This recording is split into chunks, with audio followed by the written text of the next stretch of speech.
Hi friends, welcome back to our channel. New year స్పెషల్గా బొంగులో chicken అనేది prepare చేస్తున్నాము. ఎలా చేయాలి ఏంటి అనేది మీకు చాలా సింపుల్గా ఈ వీడియోలో చూపిస్తాను, చూడండి.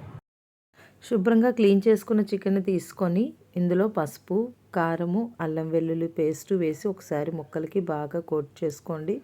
కోట్ చేసుకున్న తర్వాత ఉల్లిపాయలు, పచ్చిమిర్చి, కొత్తిమీర, పుదీనా, తర్వాత కొద్దిగా ధనియాల పొడి, కొద్దిగా గరం మసాలా యాడ్ చేయండి. యాడ్ చేసుకున్న తర్వాత కొద్దిగా సాల్ట్ అనేది యాడ్ చేసుకోండి. యాడ్ చేసుకుని ఒకసారి బాగా మిక్స్ చేసి టమాటోస్ కూడా వేయండి. వేసిన తర్వాత 2 టేబుల్ స్పూన్ల వరకు ఆయిల్ అనేది వేసి బాగా కలుపుకొని నిమ్మకాయ రసాన్ని పిండి ఇలా బొంగులో వేసేసుకోవాలి.